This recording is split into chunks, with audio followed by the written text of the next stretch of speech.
The year is 1501. A 14-year-old boy, Ismail, stands before his followers. He has survived years in hiding, his family hunted and killed by enemies, but Ismail is fearless, driven by destiny. His followers, the Qizilbash, are fierce Turkic warriors who see him as a divine figure. They are ready to die for him, and he is ready to lead. Ismail marches on Tabriz, capital of the Akkoyunlu, the very people who destroyed his family. This is more than a battle for power, it's a mission of revenge and faith. In Tabriz, Ismail declares himself Shah, King of Persia. He makes a bold proclamation: 12 or Shi'a Islam will be the official religion of his new kingdom. Most of the region is Sunni, but Ismail is undeterred. This decision, made by a teenager, will change history. Persia now stands apart from its Sunni neighbors, the Ottomans to the west, the Mughals to the east.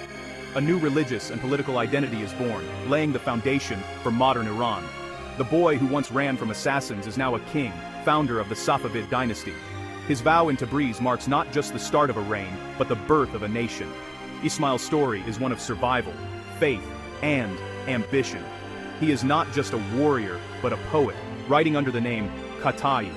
His poetry reveals his deep faith and love for his followers. This blend of ruthless conqueror and spiritual leader defines the early Safavid era. It is this unique mix that allows a 14-year-old to unite a fractured land. The Safavid dynasty will last over 2 centuries. Ismail's vision and courage set Persia on a new path. The world will never be the same. The boy king's vow echoes through history. The Safavid Empire has begun. Why do the Safavids matter? Without them, modern Iran wouldn't exist as we know it. The Safavids did more than conquer land. They gave Persia a shared identity. Before them, the region was a patchwork of tribes and rulers. The Safavids used 12 or Shi'a Islam as a unifying force, binding Persians, Turks, and others under one banner. This created national unity and a Shi'a heartland that still shapes the Middle East. Their enforcement of Shi'ism sparked a deep, lasting division with the Sunni Ottoman Empire, fueling centuries of rivalry and war. The Safavid legacy is visible in today's borders and religious landscape. They also sparked a cultural renaissance. Isfahan became a jewel of art and architecture. Safavid artisans produced carpets, ceramics, and miniature paintings that defined Persian culture. The Shahs were patrons of the arts, using culture to project power and sophistication. This heritage is central to Iranian identity today. The Safavids drew the religious and cultural lines that still define the region. They turned chaos into unity, forging a state with a distinct identity. The story of the Safavids is the story of modern Iran's birth. Faith, power, and art combine to create a legacy that endures. Their impact is still felt across the Middle East. To understand the Safavids, we must look at the world they emerged from. Late 15th century Persia was chaos, fractured, ruled by rival Turkic tribes like the Akkoyunlu and Karakoyunlu. Constant warfare, no central authority, and religious diversity defined the land. Sufi orders, seeking direct experience with God, offered community and spiritual guidance. The Safavids began as one such Sufi order, founded by Sheikh Safi al-Din Ardabili. Originally peaceful, the order gained followers through piety and charity. Over generations, the Safaviya order became more political and militarized. Under Ismail's father and grandfather, it adopted extreme Shia beliefs and recruited Turkic warriors. Leaders were seen as divine figures destined to rule. The peaceful Sufi order transformed into a revolutionary army. This mix of tribal warfare and mystical fervor set the stage for the Safavid state. Out of chaos, a new power was about to rise. The Safavids would soon explode onto the scene. Persia was ready for change.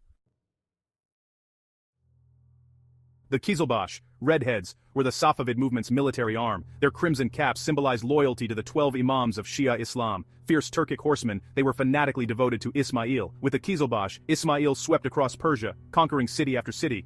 In a decade, he united Persia for the first time in centuries. Ismail's methods were brutal: forced conversions to Shi'a Islam, executions of Sunni leaders, destruction of Sunni sites. This policy created resentment but quickly established Shi'ism as the dominant faith. Ismail saw himself on a divine mission, leaving no room for compromise. The rise of the Safavids alarmed the Sunni Ottoman Sultan Selim I. Selim feared Ismail's influence could destabilize his own empire. The stage was set for a monumental clash: Sunni Ottomans versus Shi'a Safavids. 2 empires, 2 faiths, 1 collision course. The rivalry was personal, political, and religious. The Islamic world was about to be transformed. The Qizilbash would fight for their faith and their Shah. The Ottomans would not tolerate a Shia rival. War was inevitable. The fate of the region hung in the balance. The clash came in 1514 at Chaldiran. The Ottomans, led by Selim the Grim, had cannons and muskets. The Safavid Qizilbash relied on cavalry and swords. The result was disaster for the Safavids. Their army was crushed, Ismail wounded, and Tabriz briefly lost. The myth of Ismail's invincibility was shattered. Devastated, Ismail withdrew from command, leaving a power vacuum. He died in 1524. His 10-year-old son, Tahmasp, became Shah. The Qizilbash chiefs fought for control, but Tahmasp proved shrewd. He played factions against each other and built a new army of Georgian and Circassian converts loyal only to him. Despite early chaos, Tahmasp's reign brought stability. He defended Persia from Ottomans and Uzbeks, losing Baghdad, but holding the heartland. In 1548, he moved the capital to Qazvin for safety. Tahmasp was a patron of the arts, commissioning the magnificent Shahnameh of Shah Tahmasp. His reign consolidated the Safavid state. The empire survived its first great crisis. The groundwork was laid for its golden age. The Safavid state endured, stronger and more unified. The Qizilbash's power was curbed. Persia was ready for its greatest ruler. The Safavid story was far from over. A new era was about to begin. The empire's future looked bright. Safavid power peaked under Shah Abbas the Great, who took the throne in 1588. The empire was in crisis. Ottomans in the west, Uzbeks in the east, Qizilbash chiefs out of control. Abbas made peace with the Ottomans, then broke the Qizilbash's power. He built a new standing army of Christian captives. Armenians, Georgians, Circassians, trained in firearms. Royal slaves, or ghulams, rose to high positions, replacing the old aristocracy. Power was now firmly with the Shah. Abbas drove out the Uzbeks, reclaimed lost territory from the Ottomans, and retook Baghdad. He expelled the Portuguese from Hormuz with English help, expanding Persian influence in the Gulf. Abbas was also a master builder. He moved the capital to Isfahan, transforming it into a dazzling showcase of Safavid culture. Economic prosperity followed. He built roads, caravanserais, and welcomed foreign traders. The Armenian quarter, New Julfa, became a center of international trade, especially in silk. Abbas's reign was a golden age of art, architecture, and commerce. Isfahan became one of the world's most beautiful cities. The Safavid Empire reached its zenith. Abbas's reforms and vision left a lasting mark. Persia was powerful, prosperous, and united. The world marveled at Safavid achievements. The legacy of Abbas the Great endures.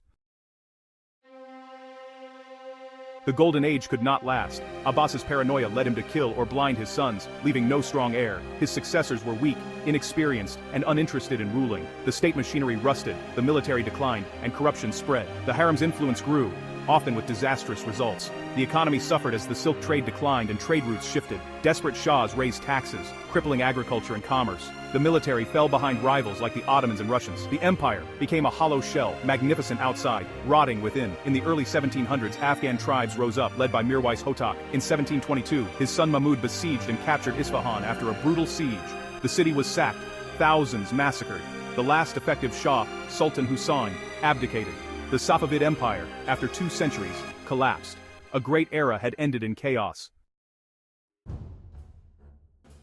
The Safavid dynasty ended in blood, but its legacy is profound. They made Twelver Shi'a Islam the state religion, giving Iran a unique identity. This religious foundation still shapes modern Iran. The clerical establishment and national consciousness began with the Safavids. Their cultural achievements, Isfahan's architecture, carpets, and miniature paintings, remain sources of pride. The phrase Isfahan is half the world reflects their era's grandeur. The Safavids created a centralized state and borders that largely survive today. Their rivalry with the Ottomans shaped the Middle East's political and religious landscape.